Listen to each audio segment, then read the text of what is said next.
Tere! Mina olen Eija Aus ja sa vaatad Rahvaraamatu sisuhäälingut Raamaturännak. Meil käis siin hiljuti külas Kätlin Kaldmaa, kes teiste teemade seas rääkis ka sellest, et Eestis on lõpuks olemas naiskirjanduse auhind ja tol hetkel ei olnud veel teada, kes on nominendid, aga tänaseks on juba teada ka, kes on võitja. Ma siis kiirelt mainiksin ära, kes on nominendid ja praktiliselt kõiki nendest raamatutest me oleme ka siin juba pikemalt käsitlenud. Piret Jaaks, Põdravalgus, Jaanika Läänemets, Linnupetja, Sveta Grigorjeva, Kliitor on anarhist, Piret Raud, Keedetud hirvede aeg, Andra Teede, Kateriin ja kurjad onud, Lilli Luuk, Ööema, Heidi Iivari, Meie suguvõsamehed, Elo Viiding, Suurte hingede kannul, Ave Taavet, Kasukas, Maarja Pärtna, Ülestõusmise serval, Kristiina Ehin, Südametammide taga ning Karoliina Pihelgas, Lõikejoon ning võitja on Karoliina Pihelgas, Lõikejoon. Ja sellest raamatust just eelmisel nädalal ilmus ka uus trükk uue kujundusega, nii et kui sa ei ole veel seda lugenud, siis see on üks väga soe soovitus. See on kahtlemata valus raamat. See räägib lahkuminekust, sellisest suhtest, kus naisel on raske edasi liikuda, aga ta läheb oma esivanemate tallu ja hakkab seal tööd rühmama ja võib-olla selline ennast leidma, endasse vaatama ja karta on, et siin on nii mõndagi tuttavat nii mõnelegi meist. Aga igal juhul on nii suur väärtus, et Eestis on nii palju, nii ägedaid naiskirjanikke ja žürii ütles ka, et väga raske oli sel aastal välja valida ainult 12 nominente ning Kätlin Kaldmaa ütles, et on lootust, et järgmisel aastal siis on auhind kõikides kategooriates eraldi, et siis võib-olla ongi luule on eraldi ja lühiproosa on eraldi ja romaan on eraldi ja nii edasi. Et siin kõik need raamatud kindlasti väärivad lugemist. Aga täna on meil suur rõõm, et meil on emadepäeva nädal ja meil on sel puhul külas ema ja vanemlusest kõneleja Evelin Melnikov. Aitäh, väga suur au on siin olla. Suur tänu, et sa tulid. Kuidas see niimoodi juhtus, et sinust on saanud inimene, kellelt oodatakse vanemluse sisu? Seda peaks võib-olla küsima neilt, kes siis seda ootavad, sest ma ei tea. See on ilmselt meie sellise väga toreda sotsiaalmeedia ajastu võlu ja vahel ka valu. Miks ta valu on, võib-olla ma jõuan selleni hiljem, aga ma olen alati väga väiksest peale, nii palju kui ma ennast mäletan, soovinud emaks saada ja kui see aeg ükskord tuli, mu vanem poeg on varsti 3 ja väiksem varsti 1, et siis kui 3 aastat tagasi ma emaks sain ja sellele eelnevalt esimese lapse ootus sotsiaalmeedias kuidagi minu tegemistes ja jagamistes ka võib-olla rohkem pilti jäi, siis nii nagu paljud naised tunnevad sellel teekonnal ennast veidi üksikuna, sest need teemad on sellised, mis tihti ei ole nagu kas kõrval neid, kellega samal eluperioodil neid mõtteid vahetada, siis ju siis minust sai mõnele emale või peatsele emale selline sotsiaalmeedia sõbranna, kellega neid teemasid arutada ja sealt see niiviisi on kuidagi pallina veerenud. Mul on endal on viimasel ajal kuidagi selline huvitav märkamine seoses sellega, et vanasti, selline 10 aastat tagasi veel inimesed astusid supermarketis ligi ja ütlesid, et oi, et ma nii armastan teie raamatut ja siis praegu on ikkagi mitu korda nädalas astutakse ligi ja öeldakse, et oi, et ma olen teie nii suur LinkedIni postituste fänn ja siis olen jäänud mõtlema, et minu puhul see tung, mille pealt võib-olla ma kirjanikuks hakkasin kunagi, et see oli soov ju midagi jagada, mingisugune maailma nägemus, mingisugune soov asju sõnadesse panna, kui ma sain midagi huvitavat teada, seda teadmist ka teistega jagada, see, mida mina sain raamatutesse tunne, et ma ei ole üksi, et anda ka teistele lugejatele seda tunnet ja siis nüüd see arusaamine, et sotsmeedia lubab meil ka seda teha ja et võib-olla 10-15 aastat tagasi see sõna sisulooja, sellesse suhtuti kuidagi nii üleolevalt, aga et nüüd ma näen tõesti, et see on mingi asja loomine ja et eriti need noored emad, kes on võib-olla nii suures isolatsioonis, et siis kui suur väärtus see on, et see, kes tunneb ennast nii üksikuna kodus kõik nende muredega, millega ta hakkama ei saa, et siis ta näeb, et näe, vaata, seal on keegi veel. No see kipub nii olema ja teistpidi üldse sotsiaalmeedia ümber käib väga palju seda, et on see siis päris elu või ei ole päris elu ja see on miski, mis mind nagu täna on võib-olla sisuloojana natuke tagasi tõmmanud ja ma tuletan endale, kui me siin raamatute keskel oleme, siis ma tuletan endale tihti meelde, enne kui ma midagi hakkan jagama, et Evelin, võtta raamat kätte, loe natukene, siis otsusta uuesti, et kas sa ikka tahad midagi jagada või ei taha, sest ma ei ole kunagi öelnud, et see oleks mingi näitemäng või teater, mis ma teen, aga paratamatult ma võin kajastada oma päris elu, aga mul on väga kindlad põhimõtted, ma ei jaga laste delikaatseid mingisuguseid muresid ja mõtteid, ma ei tea, olgu selleks terviseteemad või potitrenn või muu mis tahes selline asi ja teisalt, et isegi kui see on mu päris elu, mida ma kajastan sotsiaalmeedias ja mis teistele pakub kas sellist äratundmisrõõmu või siis vastupidi annab võimaluse oma paremaid valikuid teha, siis see, mida ma kajastan, ei ole nagu minu kogu elu, et see isegi kui ma teen oma nädala kokkuvõtte, siis see ei ole 7 päeva, 24 tundi, ei ole kõik pildis või videos sinna salvestatud. Et see on selline kureeritud välik ikka on. Nii on ja tasub alati nii loojana kui ka seda sisu tarbijana nagu mõelda, et mis see on, mis sa sealt kaasa võtad ja teha nagu oma selline teadlik valika selle osas, millist sisu tarbida.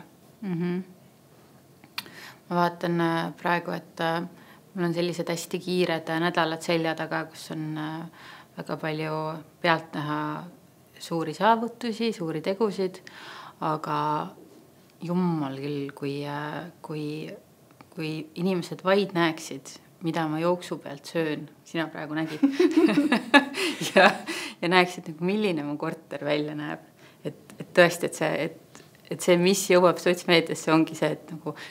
särab siin laval ja särab siin telesaates ja teeb siin seda, nii. Aga tegelikult kodus on niimoodi, et ma mingi pesukasti põhjast otsin mingi pluusi, nuusutan läbi, mõtlen, käib küll ja jooksen edasi. Ja mul ei ole aega, et selle kohta postitust teha. Ja siis, kui tuleb see rahulikum nädal, siis me kõik jääme ootama. Ei, päris elu ei jaga. Päris elu ei on siis mingi dressides ja väriseb ja loeb raamatut ja et nagu seda poolt tõesti, et seda peegeldust ei tule tihti peale. No see kipub olema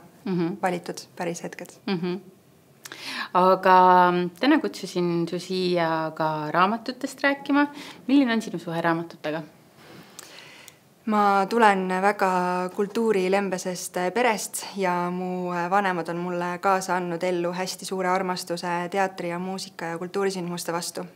Aga paratamatult 2 väikese lapse kõrvalt selline 3-tunnise teatrietenduse,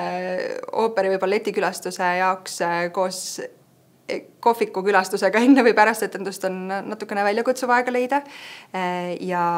ja mitte, et raamatud ei oleks varem kuidagi mu sõbrad olnud, on ikka, aga ma ei, kas või kui ma lapsepõlvest meenutan, siis väga palju oli selliseid olukordi, kus ma lugesin täpselt nii palju kui vajalik, aga nii vähe kui võimalik ja mul on olnud alati, see on siiamaani käib minuga kaasas selline kiiks, et ma ei taha lugeda neid raamatuid, mida kõik loevad ja ma ei taha vaadata neid filme, mida kõik vaatavad. Ja see on nagu võib-olla varem oli sellepärast ka raskem raamaturiiulilt mingeid raamatuid valida, aga ma täna olen teinud selle teadliku, või nüüd mitte täna, aga täiskasvanuks saades ja emaks saades on selline igapäevane raamatute valimine muu meelelahutuse või aja tuulde viskamise arvelt tulnud just see, et ma valin lugeda ja valin lugeda sellepärast, et ma tunnen seda vahet, kui me rääkisime sotsiaalmeediast, et kuidas ma ennast tunnen, kui ma olen pool tundi scrollinud Instagramis või ma olen pool tundi raamatut lugenud, mu närvisüsteem on rahulikum, minu enesetunne, minu tervis võidab sellest, mu abikaasa tervis ja mu laste emotsionaalne tervis võidab sellest. Ja üldse selline, ma usun väga tugevalt, et kui ma ütlesin, et ma olen saanud väga suure armastuse teatri ja muusika vastu, siis ma tean, et mu vanemad on täna väga suured lugejad, aga ma võib-olla lapsepõlvest ei mäleta üleliia neid kordi, kus nemad oleksid lugenud, pigem oli alati selline, mul on väga toredad vanemad, aga ma mäletan seda, kuidas mulle alati räägiti, kui oluline on lugemine ja see on miski, mis mulle meenutab hästi seda, et ära käitu mu tegude vaid sõnade järgi, et see teoorias nagu kõlab maru hästi, aga ma lapsevanemana täna olen prioriteediks seadnud selle, et kui ma tahan, et minu lastest kasvaksid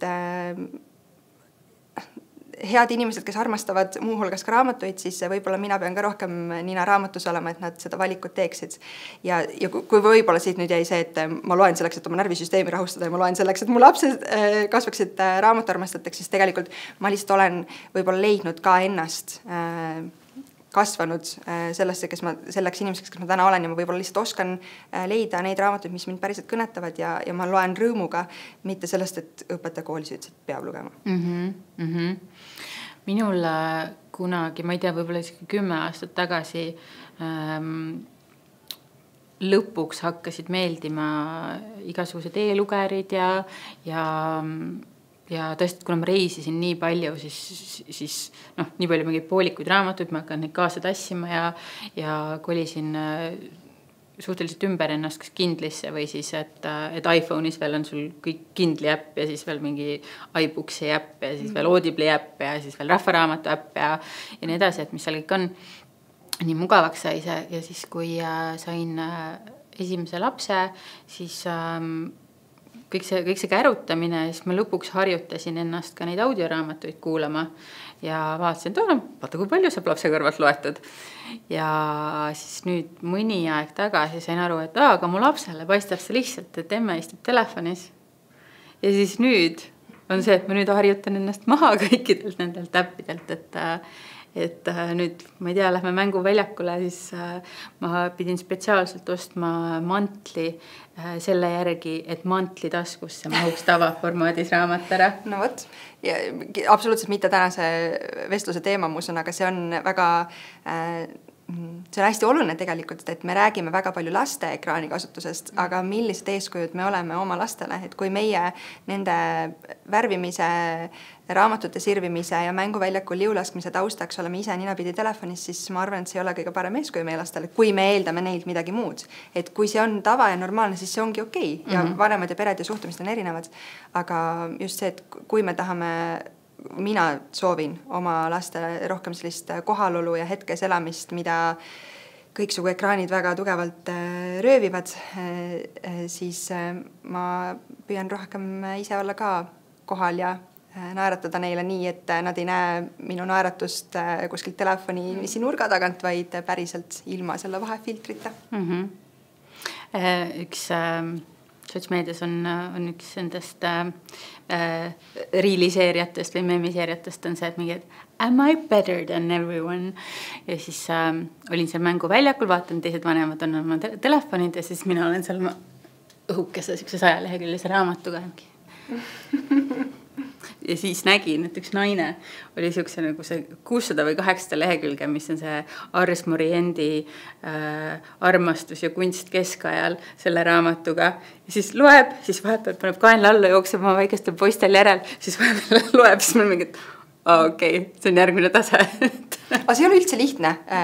kas või kui mu lapsed, ma ei tea, mängivad klotsidega või joonistavad või mänguväljakul on ja ma olen raamatu tasku pistnud. Ma tegelikult, mu tänane lugemisaeg jääb suuresti sellele hetkele, kui lapsed on unes, lõunaunes või õhtul unne läinud, sest ma ei tea, kas see on mu aju, aga mina ei suuda mitut asja korraga teha ja ühe silmaga jälgida, teisega lugeda ja veel mõttega kaasas olla raamatus, see minu jaoks natuke välja kutsub. Ja eriti veel sellises vanuses. Kus nad vajavad, jalad on all, aga turvatunnetust võib-olla nii palju ei ole. Ja üks asi, mis mind on väga aidanud, on need kleepsu järjehoidjad, et see on ainus asi, kuidas ma saan lugeda, et ma panen seal täpselt selle rea juurde, kus mu järg on. Et mitte see, et on see 2 lehekülge, panen nende vahele mingisuguse asja ja siis teed iga kord raamatu, siis hakkad uuesti seda esimest rida sealt lugema. Aga sealt täna võtnud ka kaasa hulga raamatuid. Mis sul siin kaasas on? Sa andsid mulle suuna ette täna mõelda rohkem emadus ja vanemaks olemise teemadele ja mis seal salata täna väga suure osa mu raamatute valikust valib mu 3-aastane poeg sellega, et mis tema tahab, et talle ette loetakse või mida koos lugeda. Aga kui me siit vanemlusteemadega ja emaks olemist puudutavaga lähme siis sinu väga armsa tõlke saanud 1. aasta emana julmalt aus käsiraamat, kuidas ellu jääda, mis selle raamatu minu jaoks teeb eriliseks, on see, et siin on mulle väga armas ämmaemande Liise pannud veel Eesti siis seadusandluse ja Eesti olukorra vaates sellised kommentaarid juurde, et sest paratamatult, kuigi vanemlustee võib tunduda suhteliselt universaalne või emaks olemine, sünnitust, rasedust, sünnitusjärgset perioodi, kõik sellega kaasnev võib olla sõltumata sellest, kus sa maailmas asud, siis tegelikult on ikkagi asju, mis vajavad natuke rohkem tähelepanu vastavalt sellest piirkonnast. Ja kuigi mu enda nii mõlema lapse ootuse kui sünnituse kui nende esimese eluaasta aeg on olnud suhteliselt ilus või tegelikult ikka väga ilus ja ilma suuremate muredeta läinud, siis ma alati suhtun natukene sellise tõrvatilgaga meepotis sellistesse, mitte ainult raamatutesse, aga kõikidesse erinevatesse väljaannetesse, kus kiputakse hirmutama emasid ees ootava osas, sest ma arvan, et see juba seab automaatselt sellise hoiaku, et kas ma tahan ja kuidas ma hakkama saan ja et saab teistmoodi ja saab paremini, aga kuigi siin on ka mõned sellised asjad, millele esimese hooga ma ei tahaks mõelda, ma ei tea, kuidas pärast sünnitust, et äkki peaks valima üldse, kus ma elan, sest kuidas ma 3. korrusel trepist saan, siis see on, ma ei ole palju sellist raamatuid, sellel teemal raamatuid lugenud, aga need, mis ma olen, siis see on üks ilusamini kirja pandud selles formaadis, et see annab realistliku ootuse emaks kasvamisele, aga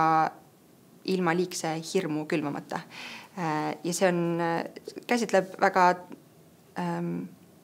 nagu väga laia spektri erinevaid teemasid sellest, mis mulle meeldib. Ja vanemluse teemadel veel hiljuti lõpetasin Dr. Becky Kennedy Kõik lapsed on head, kuidas olla veelgi parem lapsevanem. Palju räägitakse sellest, et just kui me oleme esimene põlvkond, kes kasvatab oma lapsi teadlikult ja teadvel olevalt või selline mindfulness parenting. Ma ei usu päris seda, ma arvan, et kõik on alati andnud ennast parima, nii meie vanemad kui meie vanavanemad ja kõik eelnevad ka. Lihtsalt võib-olla meil täna on tänu sellisele kõikvõimsale sotsiaalmeediale ja meid ümbritsevale infoväljale rohkem teadmisi, kuidas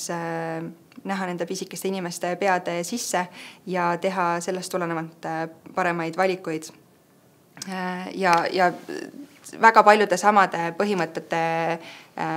on välja toonud Tanel Jeppinen, meie Eesti oma lapsevanemlusekspert, rahumeelse lapsevanemluse ekspert. Kuidas luua lapsega usaldusväärne tugev side või suhe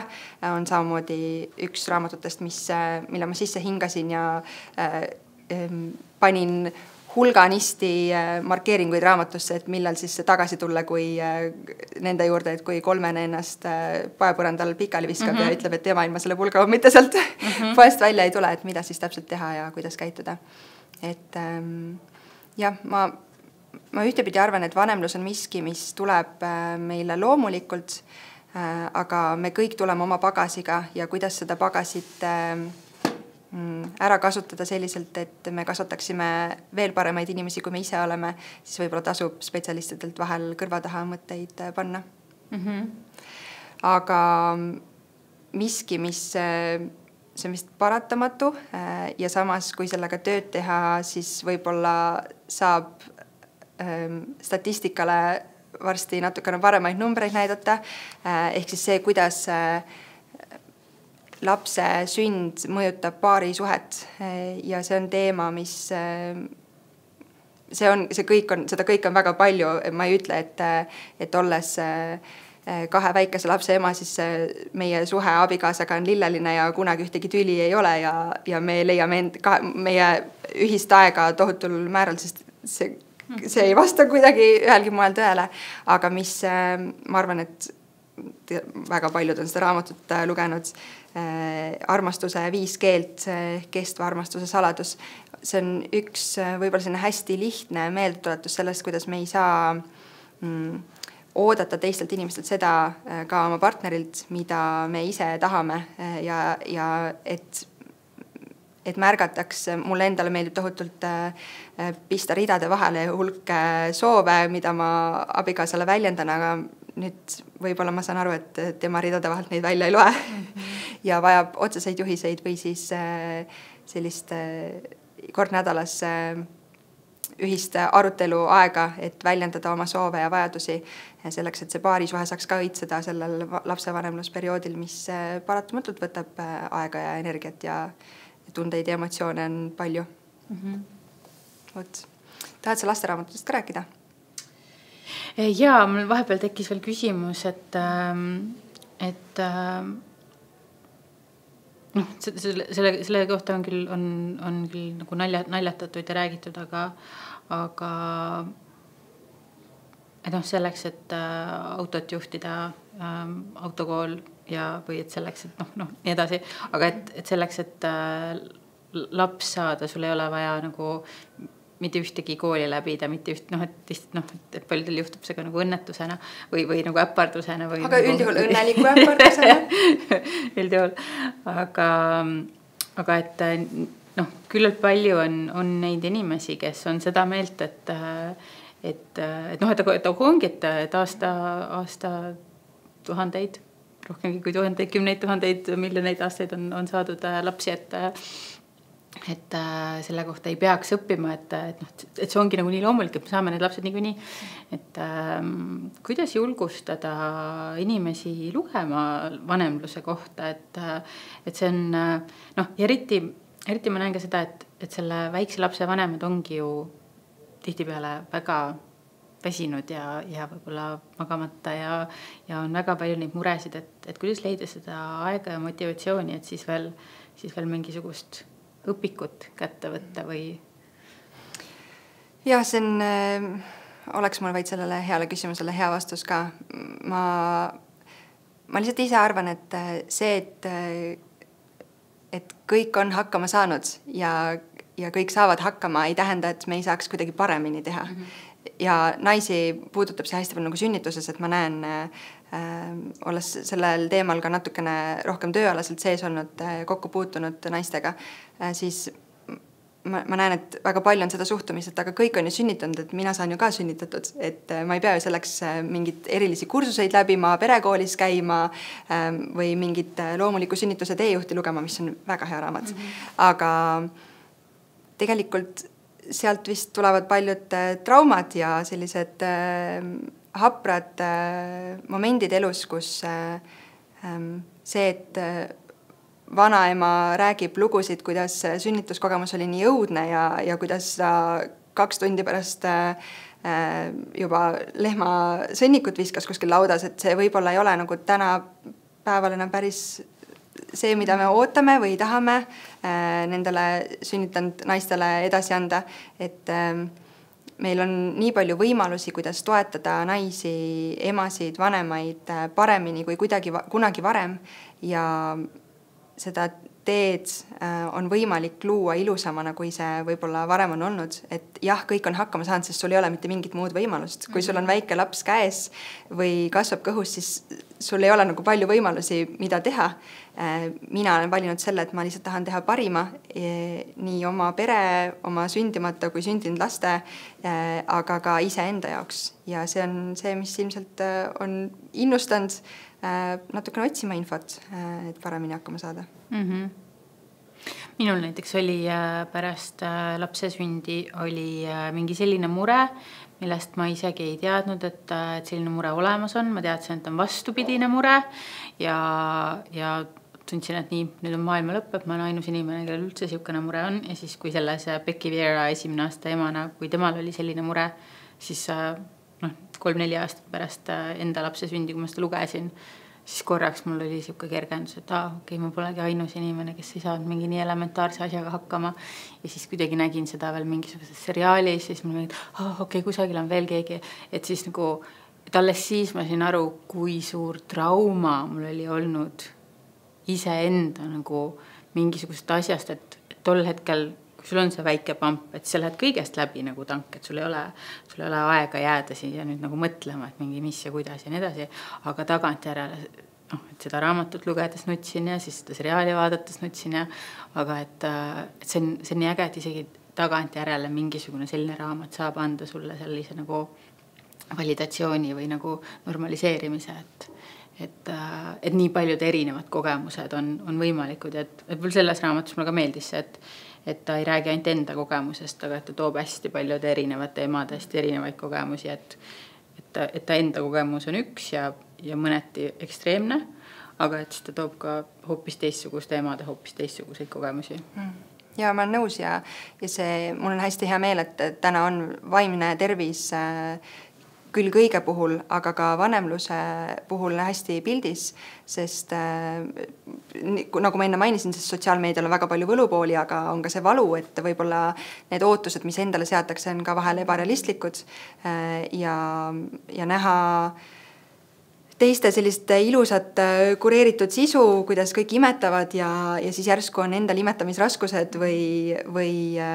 mis tahes muud. Et mina postitan, kuidas laps raamatupoes endale raamatut valib ja meil on kõik väga hästi, aga keegi ei näe seda, kuidas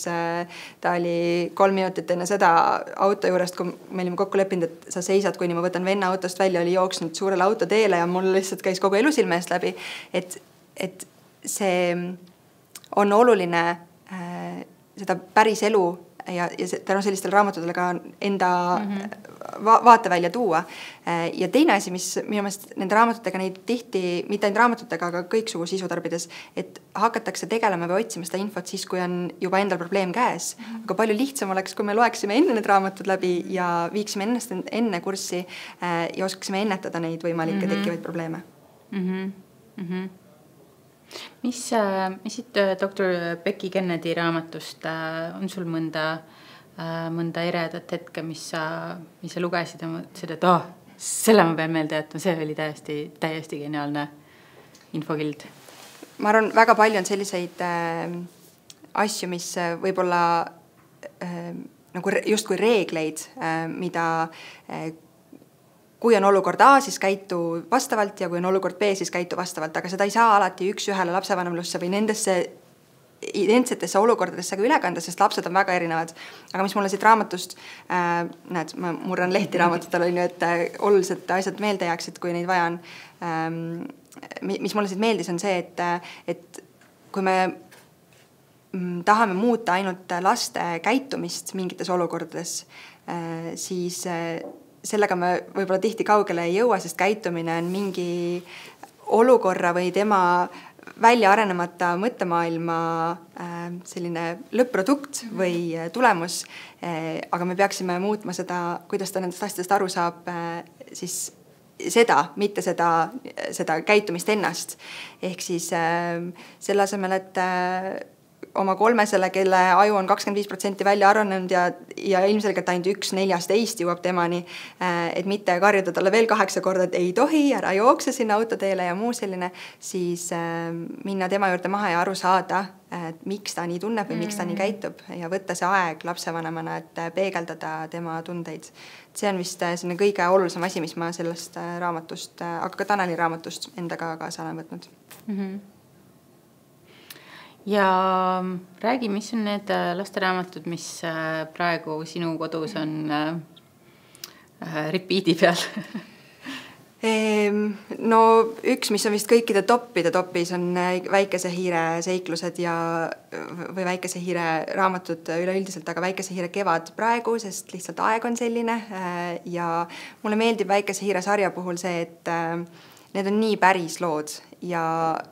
laste raamatute valik on meeletu ja väga-väga raske on nagu vanemana minna ja nendelt riiulitelt valida see, et mis just võiks minu lapsele meeldida, sest nii palju on tegureid. Ma ei tea, ma usun, et teie kodune raamaturiiul on siin röögatu ja annab raamatu poele ilmselt, teeb silmad ette, aga meil täna veel nii suur ei ole, hoolimata sellest, et mu pisikesed on väga suured raamatusõbrad, siis valida raamatuid, mis toetaksid nii tema mõttemaailma arengut, samas pakuksid sellist lapsikut seiklust ja põgenemist ja samas lasteraamatute puhul ma ei saa üle ega ümber illustratsioonidest, mis on väga-väga olulised. Mulle meeldib enne kui ma või siis kui ma uue raamatu koju toon või mu laps selle ise välja valib, siis anda talle see ette ja kuulata, kuidas ta ise illustratsioonide põhjal enne, kui me oleme lugema hakanud, seda lugu jutustab. Sest see on väga sinne tore ja endal silmi avav on näha, kuidas tema arusaam pelgalt illustratsioonide põhjal jutust, kui palju see vastab tegelikkusele. Tihti väga üllatuslikult vastab väga palju ja need pisikesed inimesed loevad piltidest välja rohkem, kui ükski sõna jõuaks kunagi kirjeldada. Aga kuidas see ka ajas muutub, et kui me oleme koos neid raamatuid lugenud ja siis ta võtab mõni aeg hiljem need raamatud lahti ja jutustab siis piltide põhjal ise, sest ta tänaval lugeda ei oska, siis see on ka tore, kuidas mõni raamat on nii leierdatud, nagu need kõik Väikese hiire raamatud on, et ta tegelikult teab sõna-sõnalt juba need raamatud ette puristada, mis meenutab mulle enda lapsepõlvest lugu, kuidas ma arvan, et ma olin väga suur Astrid Lindgreni fänn ja äkki oli 3. klass, kui kohustusliku kirjanduse hulgas oli Pullerbi lapsed, aga minul oli tava iga õhtu enne magamajäämist kuulata kasseti pealt erinevaid jutte. Pullerbi lapsed üks neist ja kui ma siis selle kohustusliku kirjanduse raamatukogust koju tulin ja hakkasin lugema, vaatasin, et see on sõna-sõnalt see, mis ma olin iga õhtu kassetilt kuulanud ja ma andsin emale raamatu, ütlesin, et ma nüüd hakkan lugema ja ta kontrollis sõna-sõnalt ja küsin, kas ma tõesti pean seda lugema, et no selle raamatu võib vist vahele võtta, et ma näen seda sama praegu kordumas oma pojaga, kes selliseid raamatuid, mida me tõesti väga palju, mida ta ise õhtujutuks meile toob, mida ta lugeda soovib, siis väga palju on sarnast olukorda. Aga neid raamatuid on hulgi. Sipsik on üks raamat, mis meil on selline tava või selline traditsioon kodus, et me kingime abikaasaga igale lapsele sellise olulise elusündmuse puhul ühe raamatu. Sooviga siis, et kui nad kunagi iseseisvasse ellu astuvad, siis neil on kaasa anda väike raamatukogu nende märkimisväärsetest etappidest elus. Nii on meil mõlema poja sünni ka siis kingitud neile raamat, on lasteaiatee alguse puhul ja kindlasti neid olukordi ja sündmusi koguneb palju, aga Sipsik on see, mille me kinkisime esimese lapse sünni puhul talle ja ma ei tea, kas see on just see, et see on nagu temasse miskipärast selle väga juurdunud, aga Sipsiku vahvad seiklused elavad ikka oma elu, hoolimata sellest, et Sipsiku näol on tegu päris kogenud tegelasega juba, aga see on raamat, mida ta pidevalt palub ja koos Ott Sepa lauludega need ümisevad meil kogu aeg peas ja kumisevad, et Sipsik on tore seiklus. Ja mis võib-olla oli täiesti juhuslik leid raamatupoest, on Leelo Tungal Lasteaia liivakast, et kui laste luule on muidu jääb selline, et õpime emadepäevaks luuletuse ja õpime jõuluvanale luuletuse, et päkapikule või jõuluvanale ette lugeda, siis väga tore on leida sellist lugu luulevormis ja see jõudis nii õigel ajal kuidagi meile koju riiulile täpselt sel hetkel, kui vanem poeg alustas oma lasteaiateed ja siit on, see on tõesti, ma olen selle vist korduvalt ka sotsiaalmeedias välja toonud, aga ma arvan, see on üks raamat, mis võiks kõikidel kaasas raamaturiiulil olla ja kui ma enne ütlesin, et hästi palju on nagu neid aspekte, mida laste raamatute puhul silmas pidada ja samas ma teisalt mõtlen, et kui palju siis tegelikult ikkagi peab teadlikult neid raamatuid valima ja kui palju võib juhusel lasta neid oma raamaturiiulile tuua, siis üks nendest aspektidest, mida ma ikkagi vahel nagu püüan silmas pidada, on see trükitähtede olemasolu, et kui me praegu õpime tähti ja siis eile oli meil kavas A ja I tähe õppimine, siis tal oli väga tore see raamat ette võtta ja hakatasid otsima, et nii, kus siin need A-tähed ja I-tähed siis on, et see on ikkagi ka lapse arengut soosiv, kui mõni raamat trükitähtedega ka riiulisse jõuab. Aga see on minu jaoks nagu ma ei saa aru, miks neid nii vähe on, ma ei suuda, see ajab mind täiesti marru, et minu käest ka küsitakse mõnikord seda, et kuule, et tahaks oma lapsele või tahaks lapse sõbrale viia sünnipäeva kingiks ja mul on mingi, et ma ei tea, ma tean, et Väikses hiires on trükitähed ja mingi 2 raamatus veel tean, aga et kuidas see võimalik on, et kõik Eesti kirjastajad ju teavad, et kõik meie lapsed õpivad tähti ja õpivad lugema. Kuidas nad peaksid õppima lugema, mis nagu lasen siis arvutist välja mingisuguseid A4-sid lapsele trükitähtedes või hakkan ise käsitsi kirjutama või et see tundub mulle uskumatu, et noh, mul ongi nüüd mingisuguseid panuraamatuid on palju, kus on trükitähtedes, aga et miks, kas no võt. Aga sul on võimalus seda muuta. On ju? Anna ja Hõbekala saab äkki endale järje trükitähtede näol. Jah. Et täitsa uskumatu, et võiks ju ja noh, tõesti sellepärast ka see Väike hiir on mul nagu siuke tunne, et need ma jätan aastateks, et kuigi need on pähe kulunud, et siis ikkagi on see. On mida võtta. Jah, et vahepeal peidan ära ja siis on tagasi. Ja kusjuures see on ka meil kodus, et mõned raamatud vahel ma viin siis peitu kapi otsa, et siis oleks taas avastamist rõõmu nendega. Eriti on head siuksed hooaegsed raamatud, et mingi jõuluraamatud viid ära ja see mingi, ma ei tea, 26. detsembril, et me tahaks seda lugeda, siis mingi ei, nüüd 11 kuud seda raamatut ei saa. Jah. Aga sa mainisid, et sa ise lapsena armastasid Lindgreni raamatuid. Mäletad sa veel lapsepõlvest mingisuguseid teoseid, mis sulle väga suurt rõõmu pakkusid, kas visuaalselt või mingil muul põhjusel? Tead, ma mõtlesin sellele tänaseks natukene ettevalmistus ja ma mitte kuidagi ei saa ikka Pullerpilastest ja Pipist ja Karlssonist, noh, need kuidagi nii mulle külge kasvanud ja noh, okei, Naksitrallid muidu ongi ka selline, mis siiani kuidagi väga eredalt soojasid tundeid tekitab, kui nüüd oma lastele lugeda saan, aga ma ei tea, kas ma siis nagu tõesti nii vähe lugesin, aga Lindgreni raamatud ja tegelaskujud on mul ikkagi kõige rohkem südamesse jäänud, jah. Ja sellisest natukene hilisemast vanusest teismeeast midagi? Mul on, ma ei tea miks, aga mul teise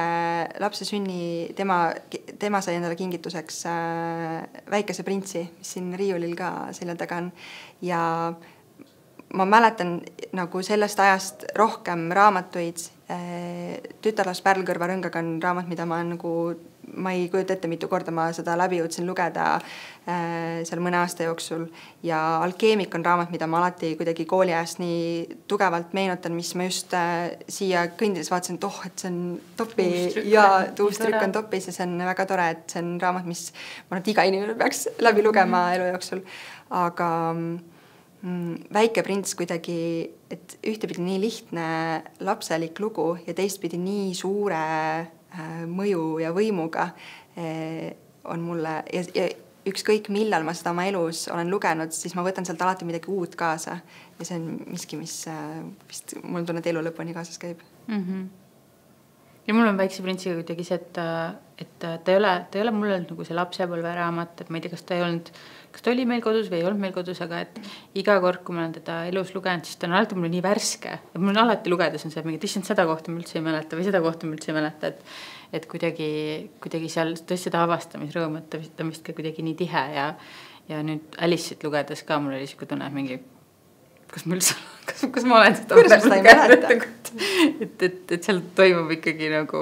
väga-väga palju. Aga see on minu meelest endale ka hea meeldetuletus, et ma mäletan, on käpudes raamatuid, mida ma olen alustanud ja mida ma ei ole mingil põhjusel lõpetanud. Ja tegelikult võib-olla vist ei tasu siis sinna kuskile virna alumisse või riiuli alumisse ritta jätta, et võib-olla ikkagi mõne aja pärast võib uuesti võtta ja näha äkki siis nagu sel perioodil kõnetab rohkem. Ja minul on tihtipeale põhjuseks, miks ma pole asju läbi lugenud, on ka see ka küljendus või paberivalik või illustratsioonid. Et näiteks mõnikord tõesti mulle ei sobi, kui näiteks vahepeal lasti see Alice imedemaal hästi suurel paberil, niimoodi, et see rida, see pisikses kirjas rida, et sa pead nagu nii kaua lugema ja mu aju lihtsalt, mul juba vahepeal ma kaun ära seal, või et mingisugused need vanad, ma ei tea, 80-ndatel trükiti hästi äärtest äärteni mingil hetkel või et mingi vastikul paberil, et iga kord, kui lehte keerad, see on siuke tunne on. Ja et siis näiteks see Alice imedemaal, mis nüüd mõni aeg tagasi tuli siuke suur punane välja, no seda me lapsega loeme nagu 1000 korda järjest, sest see on nii hästi küljendatud, sul on kogu aeg illustratsioonid, et see on, siis mingi hetk avastasin, et see on 300 lehekülje raamat ja me lihtsalt lapsega nagu käime järjest seda läbi. Ja neid asju, mis alateadlikult meid kutsuvad tagasi, on tegelikult väga-väga palju. Kusjuures praegu selle sinu kirjeldatuga meenus, et see laste liivakasti miskil kummalisel kombel on kõige põnevamad leheküljed, kuigi see on nagu väga tore raamat. Need kaane, kuidas need nimetada? Eeslehed. Just, sest need pakuvad vist isegi pikemat arutelu kui see jutt siin sees ise. Ja sellised asjad on laste raamatute puhul nagu väga-väga olulised, mitte nagu, vaid ongi. Mõnel raamatul on siia tagakaanele veel tehtud autori teiste väljaannete pildikesed, pisipildid ja kirjeldused ja pean ütlema, et mõnikord need valmistavad paraja portsu peavalu, sellepärast, et kuidas sa siis kirjeldad lapsele, et need on ka kõik raamatud, aga tal veel neid ei ole ja siis neid on minna vaja valima. Et need sa annavad omakorda uue siis sisuelamuse raamatust sellele tekstile lisaks endale. Sa enne mainisid, et sul on see kiiks, et trendivaid raamatuid ei on raske lugeda. Mul oli Alkeemikuga niimoodi, et kui ma esimest korda sellest kuulsin, siis oligi vist Eestis oli just Alkeemik esimest korda välja lastud ja siis hullult kõik lugesid, hullult kõigile meeldis ja kõik rääkis Alkeemik siin, Alkeemik seal ja siis mul oli mingi, et ja siis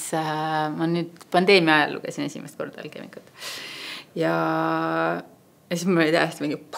et kirjutasin kunagi lasteraamatu 7 maa ja mere taha Eesti Rahva Muuseumi ühe näituse jaoks. Ja siis kui ma lugesin seda Alkeemikut, siis ma olin mingi, et issand jumal, need on jumala sarnane raamat, et võib-olla kes on lugenud Alkeemikut, see võiks eeldada, et ma olen inspiratsiooni saanud Alkeemikust. Vaadadki autoriõigustega. Aga et siis, kui ma lugesin seda Alkeemikut, siis ma olin, et see meenutab mulle midagi, see meenutab mulle midagi, see meenutab mulle mu enda raamatut. No, see päris tore märk. Toredatest märkamistest üks kõige viimane raamat, mis meil raamaturiiulisse jõudis, on Triinu Laan Poiss ja papa, ja ma võtsin selle raamatu ainult sellepärast endaga raamatupoest kaasa, et mul on endal Lõuna-Eesti juured ja siin on nii toredad Lõuna-Eesti murrakut ja üks sõna, mis naljakal kombel on meie argipäeva kandunud mu vanaemast, on putsulütsutaja, mis on tolmuimeja. Ja kui ma täna veel helistasin enne, et küsida, et kas see on võru murre või kust see, või on see setu keelest, ta ei osa mulle vastata, aga igal putsulütsutaja tähistab meie peres tolmuimejat ja kui ma seda raamatut poes lappasin ja siin ühe loo juures nägin, et papa kutsub ka tolmuimejat putsulütsutajaks, siis ma mitte ei saanud seda raamatut valimata jätta ja pidin selle raamatu koju tooma, mis võib-olla kuna see Lõuna-Eesti murre on nagu on ja tihti on vaja väga teravat kõrva, et sellest esimese hooga aru saada, siis siin on meie tavapärases keeles, eesti keeles siis nii-öelda tõlked või selgitused all ka, et siis lapsele ma üldjuhul loen nendega, kui ta just väga ei palu, et ma talle seda õiget Lõuna-Eesti murret loeksin. Meile ka nii meeldib see raamat, mul ka nii endale nii meeldis seda lugeda ja lapsele ka, et nii kui lõppu jõudis, siis kohe, et palun uuesti, et see lugu sellest, et siin on üksjagu traagikat, et vanaema, hästi armas vanaema üsna alguse poole sureb ära ja siis vanaisa, kes on vist isegi vanaisa sellele poisile või, et ta on kohe päris vana, ja et ta on päris vana ja päris juba niimoodi hakkab haigeks jääma ja siis see poiss, et nad teevad igasuguseid toredaid asju koos, ja et siis see raamat nagu tegeleb siukse leina ja siukuste teemadega, et väga kihvt, väga kihvt raamat, et nii,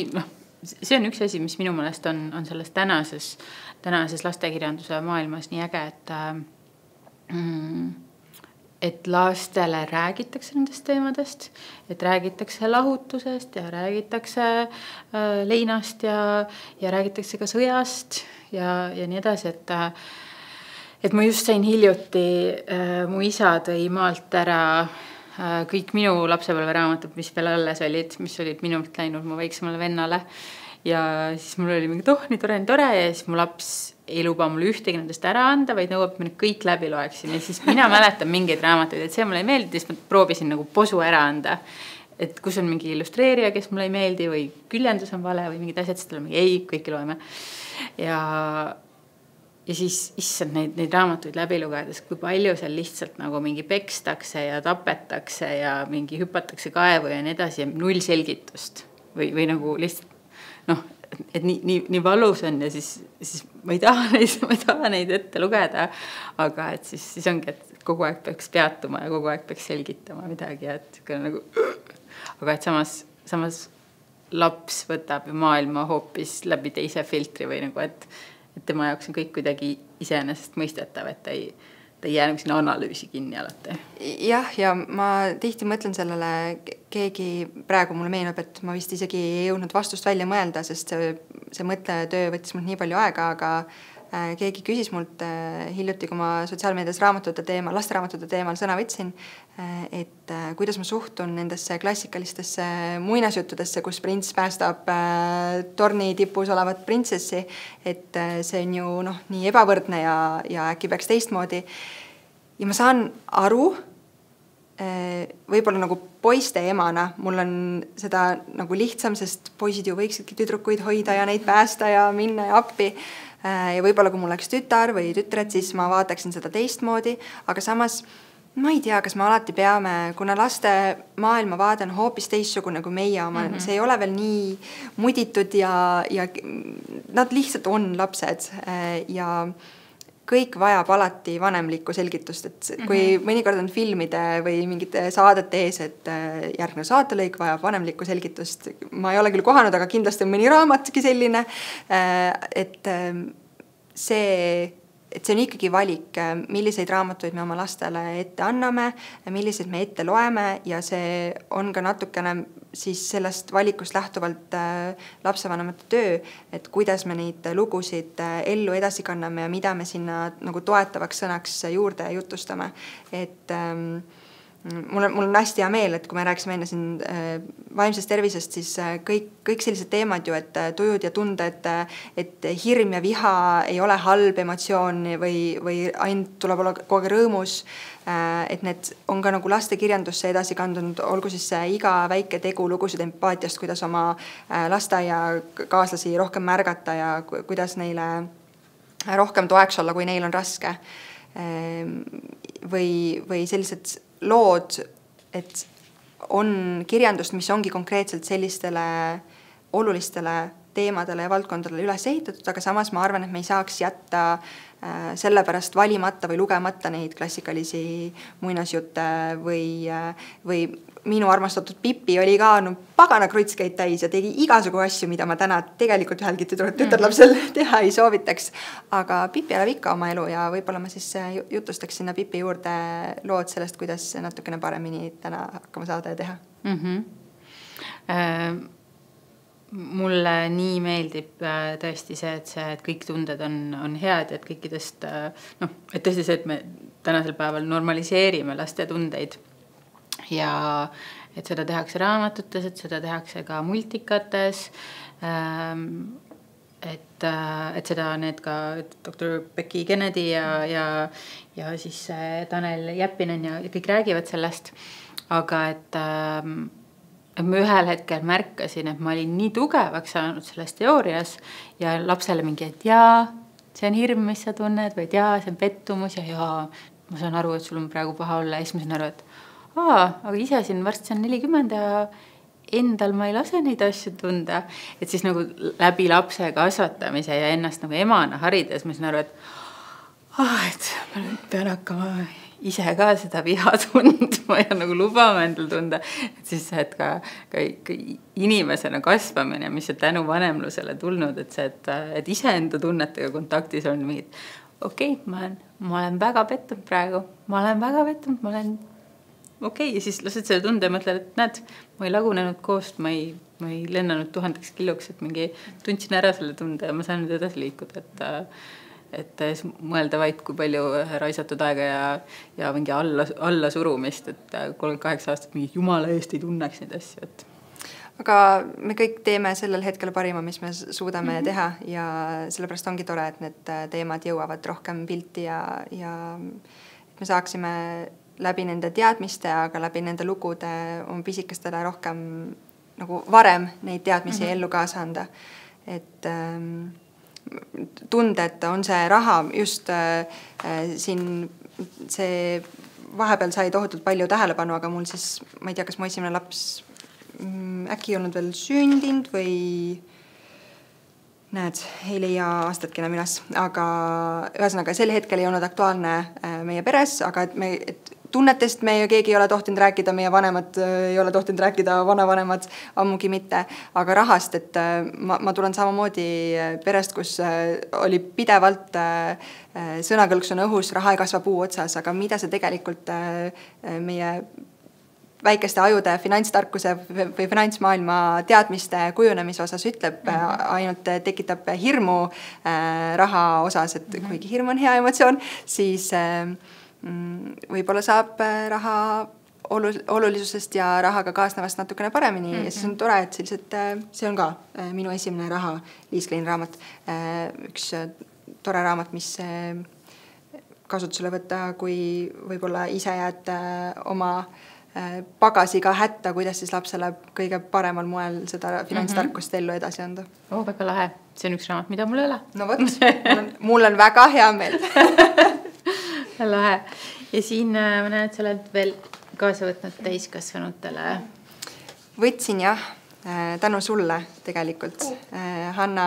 Broderus, ütlen õigesti jah, mu ainus kodu. Ja ma võtsin selle kaasa sellepärast, et